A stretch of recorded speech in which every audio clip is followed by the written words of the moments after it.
Welcome to the Capital News. I am your host, Alex Karitis. Today is January 1st, 2020. So I want to take the time to wish you all a very happy new year. I know been away for the week, took a vacation. Obviously, I'm sure many of you did as well. Wanted to take the time to enjoy the holiday season, spend it with friends and family, which of course I took advantage of, and I hope you did as well. That's what the season is all about. It's about spending time with our loved ones, sharing memories, and creating new ones. So happy new year.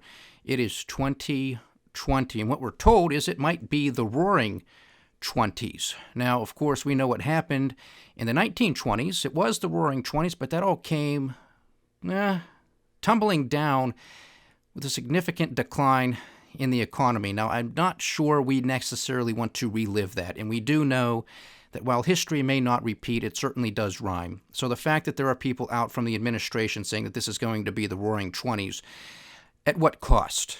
At what cost? And we're going to get to that. And we're going to talk today because today, the title of today's podcast is 2020, the year ahead. You know, over the past few months, we obviously do the occasional Sunday podcast for the week ahead. But now we're going to do 2020, the year ahead. And a lot of it's going to focus on a lot of the topics that we've been discussing here for months, especially the most recent months, because a lot of these stories are going to continue because they have not come to a conclusion. So we're going to provide some analysis on that, just some things to be mindful of because there's still a lot of uncertainty out there. There's always uncertainty, and that's fine.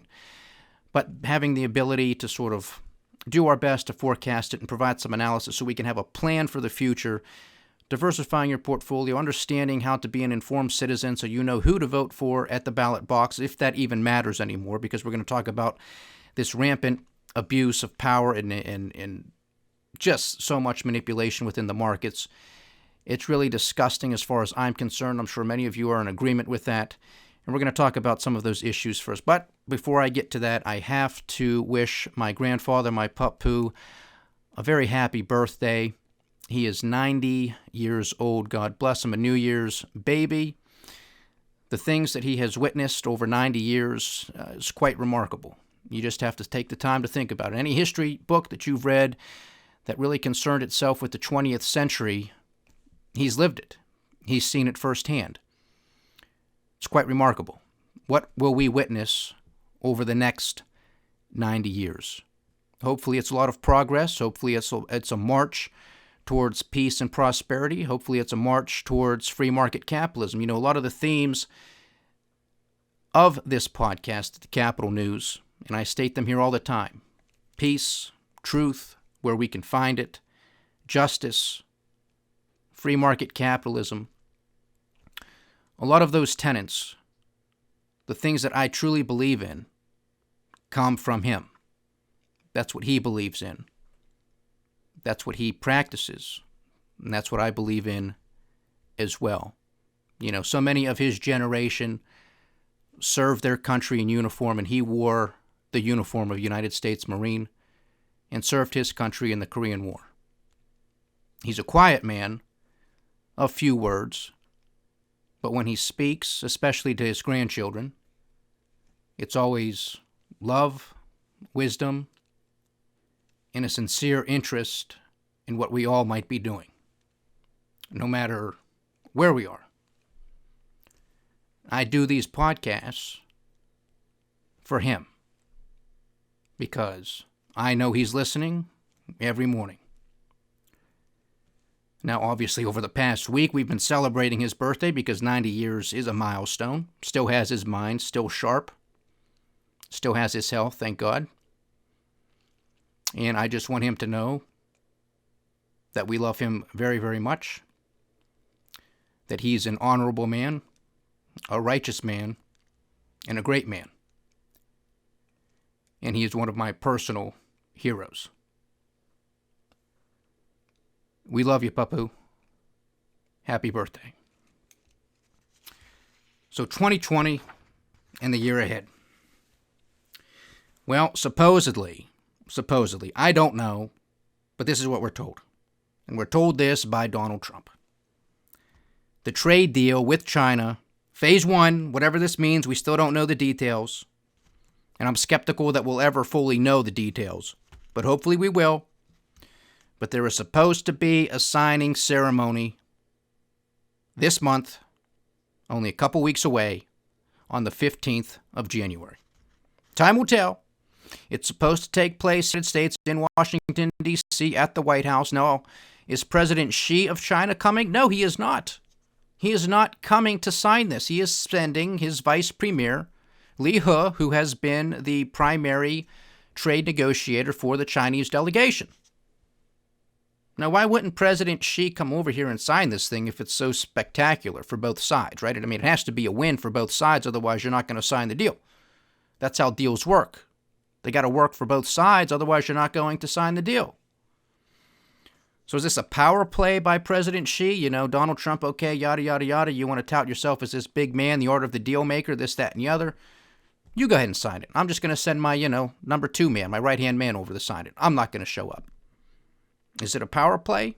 Or is President Xi just busy? What's the excuse going to be from the White House? Or is there going to be a surprise and will President Xi come over and sign it? Of course, if President Xi did sign it, it would carry a little bit more weight. Not that I put a lot of weight on the Chinese Communist Party. I put zero weight on it. But you know what I'm saying. It can be the number one guy, or it can be the right-hand man. President Trump can go sign it, or it can be Vice President Mike Pence or Trade Representative Lighthizer. Doesn't carry the same weight. Get what I'm saying? And of course, Donald Trump has already made mention of phase 2 of this trade deal. We don't know how many phases there are going to be. I think there's going to be probably 25 and a half, 25 and 3/4, something like that at least. But he's already talking about phase 2 and that he will be making a trip to Beijing, China. When, we don't know. But he's going to do that. What little we know, or at least it's speculation out there in regards to the China-U.S. trade deal, at least phase 1, is that the Chinese will be purchasing more agricultural products. Hooray, hooray. Well, but how much? How much are they going to be purchasing? Oh, that's right. As many as they were purchasing before the trade war began. But of course, before the trade war began, there were a lot more farmers in existence. But so many of them, since this trade war has begun, have filed for bankruptcy. They are no longer in operation. And the vast majority of these are smaller family farms. These are probably many of the individuals and families who voted for Donald J. Trump. So it's going to be interesting to see how this plays out in 2020, especially come November in the elections. We also have the trade war affecting the steel market, which we've done numerous analysis on in 2019.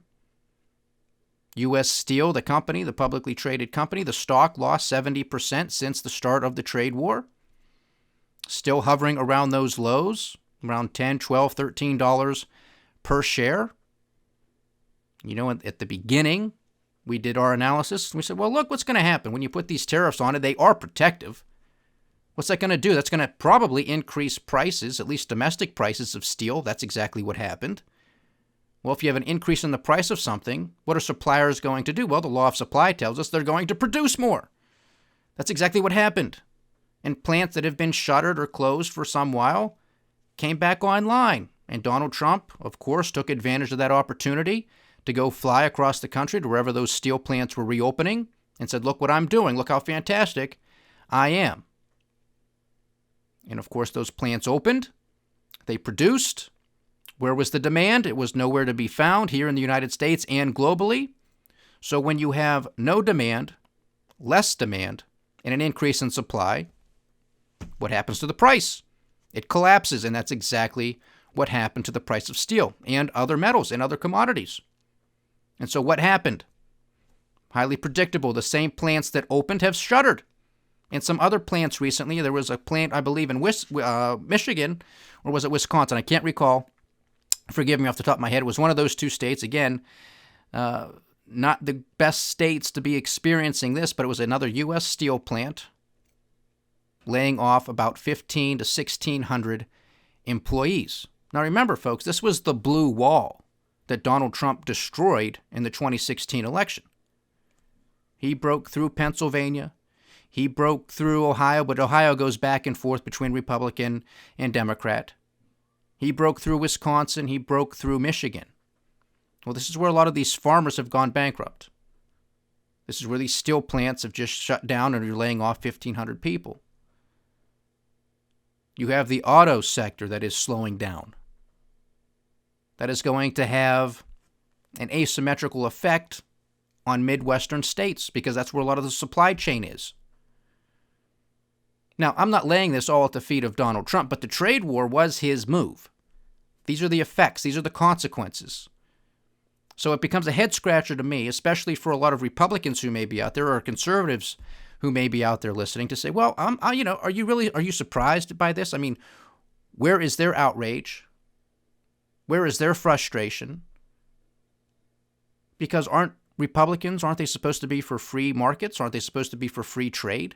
So where's all this tariff stuff? You okay with it? What about the fiscal deficit of $1 trillion? And it's going to be $1 trillion again this year and the next year. This is basically guaranteed. This is etched in stone. The question is it going to be just $1 trillion? Is it going to be 1.5? Or is it going to be 2? Because this doesn't take into consideration that a recession is experienced. And we have not experienced a recession in over 10 years. And in fact, 2010 to 2020, today, this is the first decade in American history since we've been keeping record that we have not experienced a recession. Recessions have not been outlawed. The business cycle is not dead, despite countless attempt after countless attempt of this administration and the Federal Reserve and other central banks and other governments around the world to put as much money and debt and liquidity into the market. All this is doing is delaying the inevitable. All this is doing is kicking the can further and further down the road, which is going to make the end result that much worse. The Roaring '20s. Yep, it was great, right? 1920 was fantastic. 21, 22, 23, 24, 25, 26, 27, 28, and boom, 1929 comes along. Boom. Stock market crash. You lose what? 70, 80, 90%? Was it worth it? Were you smart enough to time it to get out of it? Probably not. Probably not. So you can have all the hype you want. You can sell the steak or you can sell the sizzle. It appears that Donald Trump wants to sell the sizzle. Of course, he tried selling steaks, didn't do too well at that. So he wants to try to hype the sizzle, not the steak. I'm trying to focus on the steak. I'm trying to focus on the meat and potatoes of this thing. Because metric after metric after metric that we talk about here on a daily basis, and some that I don't even have enough time to cover, point to a further and further decoupling from the stock market to the underlying economy. And this is case in point because of the manipulation from this administration and the manipulation and liquidity that has been thrown into the system by the Federal Reserve. Now, I've told you for the past probably few weeks that I'm going to be doing a capital economics presentation. I will be doing this. I am waiting, like I told you, for end of year data to come in. This is the first of the new year, 2020. Give me about another week for this data to come in from the Federal Reserve, and I'm going to be putting this up there, and you're going to see the correlation. And in fact, there was some other information and research that came out from Deutsche Bank, who also took some interest in this type of data. And lo and behold, they found what I already know and what I've already been telling you, just have not done the presentation on it. It's basically a one-to-one relationship. If the balance sheet of the Federal Reserve expands, so does the stock market, and by the same amount. This is manipulation by definition. This is fraud and corruption by definition. This is counterfeit by definition, because this is not organic growth. This is a central banker printing money. That's counterfeit. If you went out and printed money, you'd be called a counterfeiter. And if you got caught, they'd lock you up and throw away the key. But the Federal Reserve and other central banks have been sanctioned by their governments to be legitimate counterfeiters. And of course, if you've been a follower of the Capital News, you know the negative, detrimental effects this has on any population. How it is a transfer of wealth from the lower and middle class to the upper class. Now, it's true that a rising tide can raise all boats, but at what rate? Because another theme for 2020, as far as I'm concerned, is that these global protests are going to continue, that they're going to pick up steam. Why? Because of wealth inequality. Why? Because of the fraud, corruption, and abuse of governments all around the world. I don't care if you're an emerging country. I don't care if you're developing. I don't care if you're developed. Sea to shining sea. All corners of the globe, we have global protests. Hong Kong, they're going on, their 7th month? They're still protesting. They're still protesting. That has huge implications for the global economy. You have further deteriorating numbers coming out of Australia, which we've told you for months was going to start to happen, and it is. We've told you to be mindful here in the United States of the cash freight index, because I still believe in the business cycle. I still believe that transports are a leading economic indicator. Well, for 12 months, the entirety of 2019, we have seen deterioration in the cash freight index on a year-over-year basis. And I have stated here consistently, at least for the past couple of months, that if the cash freight index continues to show deterioration in the first quarter of 2020, that we are likely going to experience a recession this year. Now, will it be called a recession this year becomes the question, because especially those of you who have followed me on Capital Economics, those presentations, we know that officially the recession is called by the National Bureau of Economic Research, and it usually takes them several months, if not an entire year, before they come out and make a decision as to when the recession actually started.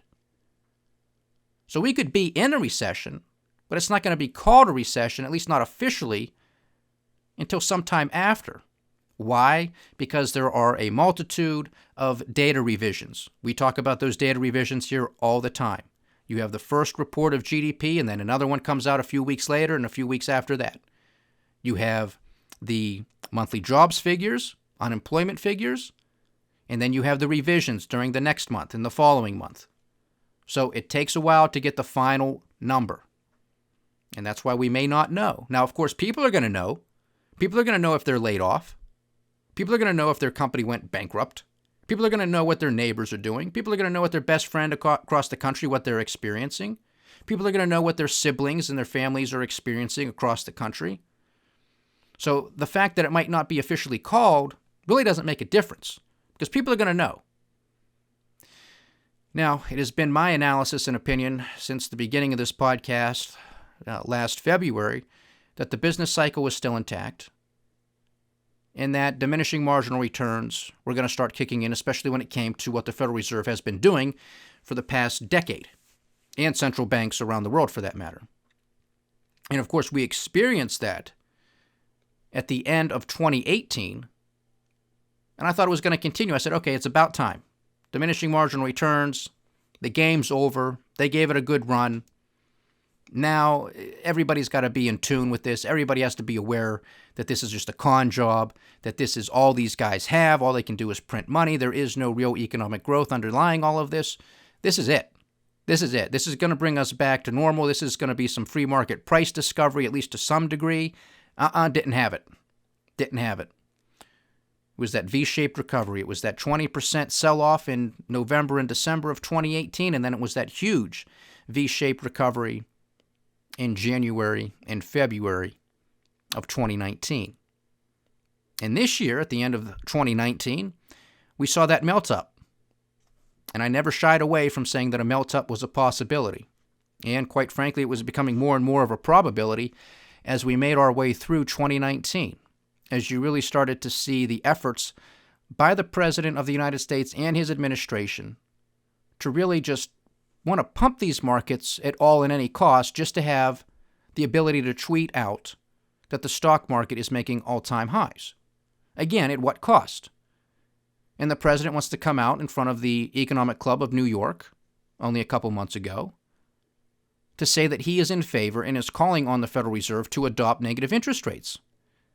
That in and of itself, ladies and gentlemen, as far as I am concerned here at the Capital News, is unbecoming of the President of the United States.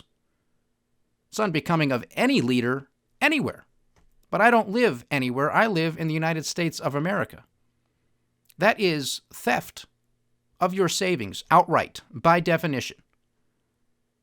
That causes, or it may cause, your pension plan and the managers of your pension plan, of insurance companies, to go further out onto the risk curve, to make riskier bets at a time when we are further and further along this quote-unquote expansion in the business cycle and experiencing all-time highs in the stock market, not just on price, but on many, many valuation metrics.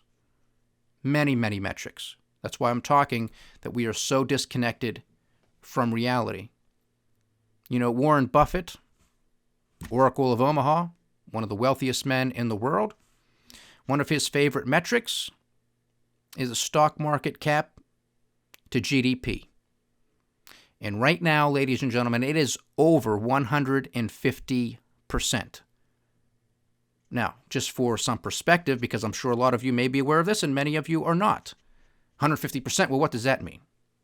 Well, for a little perspective, during the dot-com bubble and burst, around 1999-2000, that ratio was right there at 149, 150%. We've just exceeded it. We've just exceeded it. And what happened in 2000, 2001? Well, as far as the NASDAQ was concerned, it crashed 80%.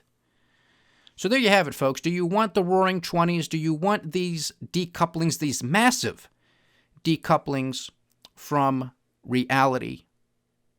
Or do you want some price discovery? Do you want an honest market? Because, hey, you know what? Look, here's what happened, basically. Let's say, for the sake of argument, just to make it simple, if you had $1 million in your account, and I'm sure many of us would like to have $1 million in our account, over the past year, with a 30% increase, you now have $1,300,000 in your accounts.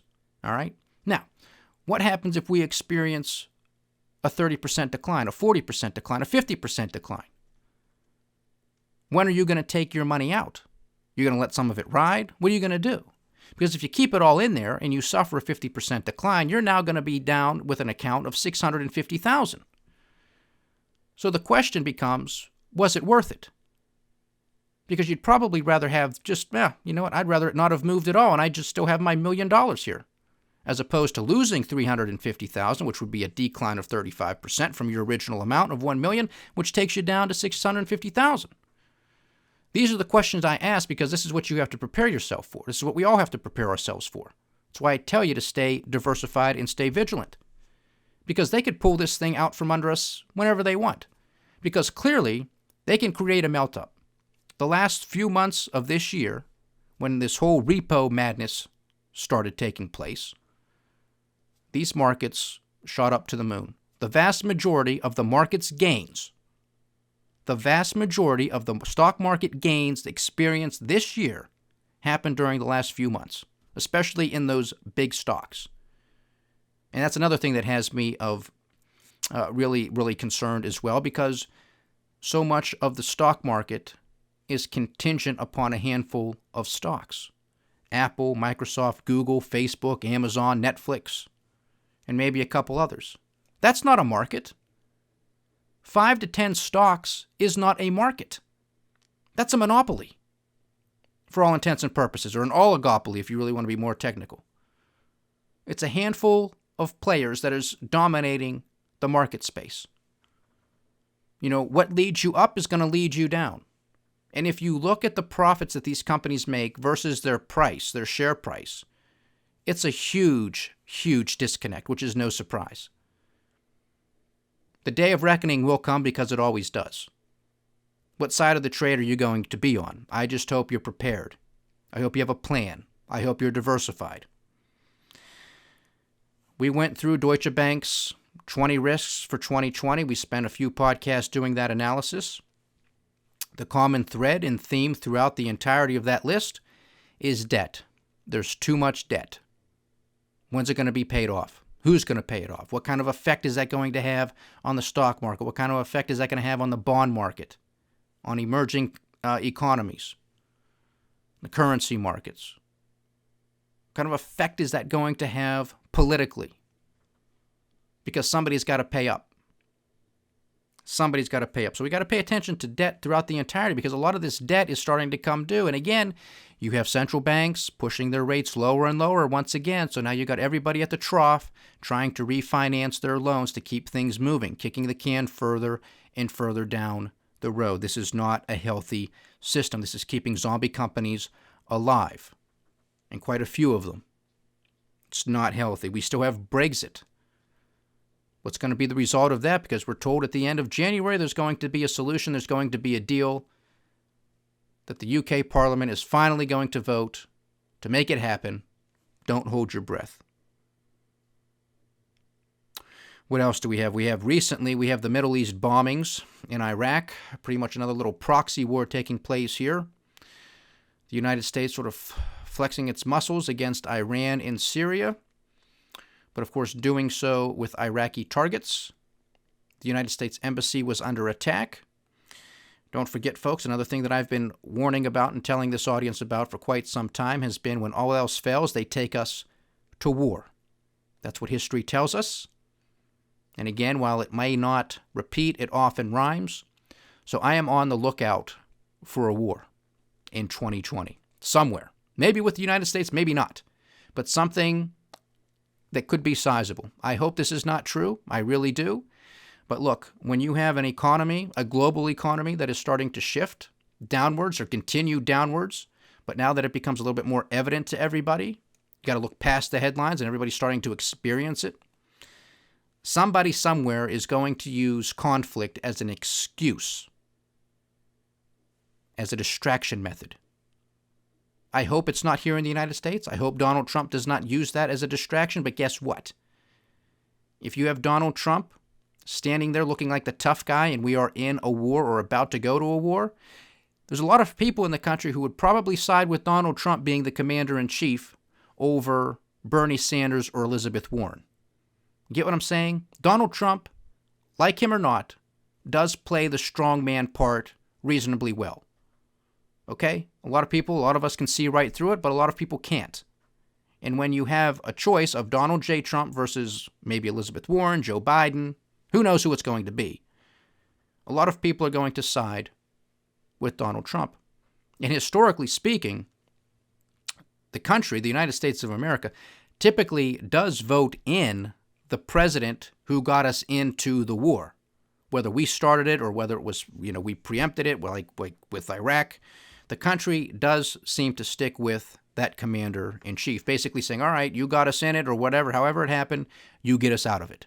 So we'll see what happens. We don't want that to happen, but I would not be doing my job here if I didn't warn you about it. Because when all else fails, they take us to war. And don't forget, we also have Prime Minister Benjamin Netanyahu of Israel. He is also under investigation for fraud, abuse of power, all that type of stuff. Pretty much the same charges that have been levied against Donald J. Trump. And Prime Minister Netanyahu is basically using the same tactics as Donald Trump, saying, look, this is a setup, this is a hoax, it's a witch hunt, yada, yada, yada. He is now seeking immunity. So we'll see what happens there. So he could look for an out too, with some type of conflict, to distract, to say, I'm the strong man, you got to have me as the prime minister. Because remember, Israel has gone through a couple elections and they have not conclusively come up with a new prime minister. So there is supposed to be a third election. I believe it's supposed to take place in the first quarter of 2020, March, if memory serves me correctly. So who knows what's going to happen there either. But that's going to have huge implications globally as well. And then here at home, we have the impeachment fiasco. I think it's justified. Of course, I've done a number of podcasts on that. You know my analysis and opinion of the impeachment process.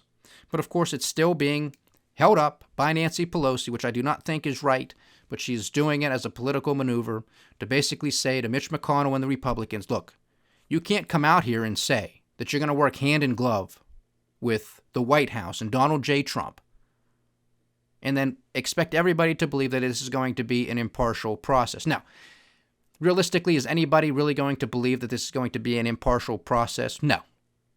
No. Let's be real. Let's be honest with ourselves. But for the sake of process, Can Mitch McConnell and the Republicans, can they at least say they're going to be impartial? Because they do have to swear an oath that they're all going to be impartial jurors, the 100 U.S. senators who are going to have to make this decision. I mean, can they at least wait? Can they at least have some sort of semblance of tradition and honor? Of course not. This is the United States of America. That's been shot. That's gone. We don't have process anymore. It's just politics. It's just partisanship.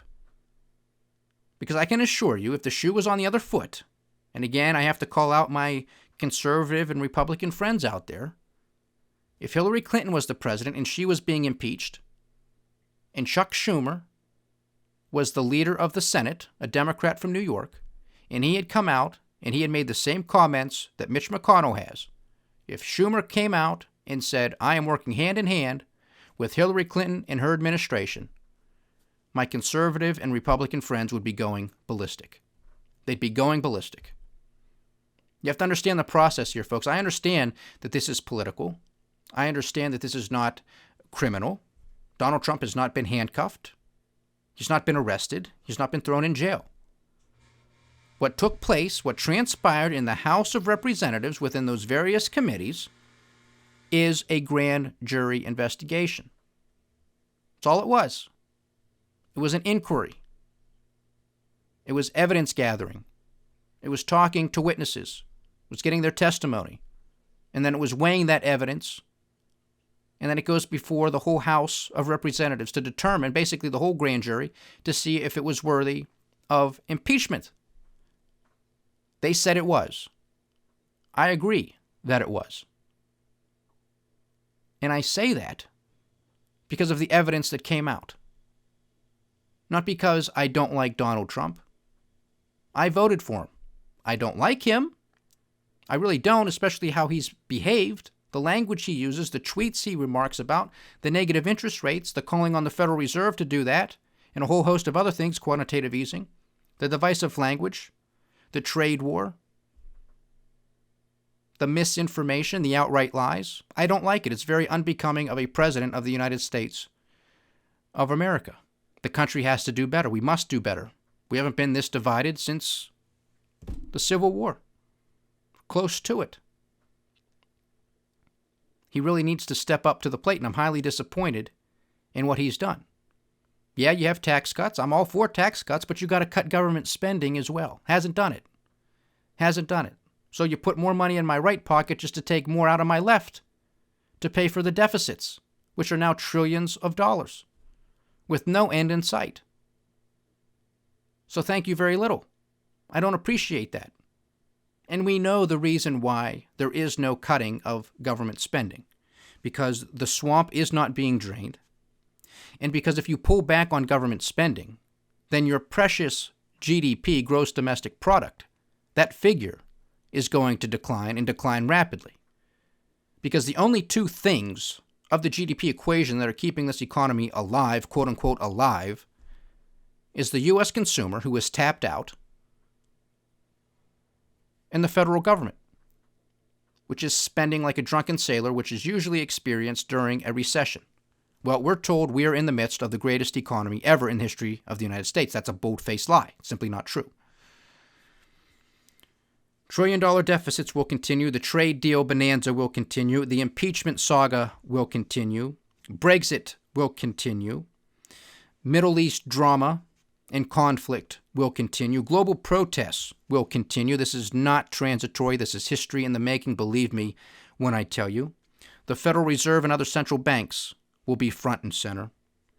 And the 2020 elections will be picking up steam, and we're really going to start to whittle down to probably only a handful of candidates, and we are going to see what takes place. I will be here through the entire journey, I hope, through 2020 and beyond. But Happy New Year to you all. I'm thankful for all of you. I'm very glad to have everybody here at the Capital News, and hopefully we can grow this audience by leaps and bounds through 2020. So get the word out. Leave your comments. We do love hearing from you. Stay diversified, stay vigilant, and stay with the Capital News. I am Alex Karitis. Godspeed.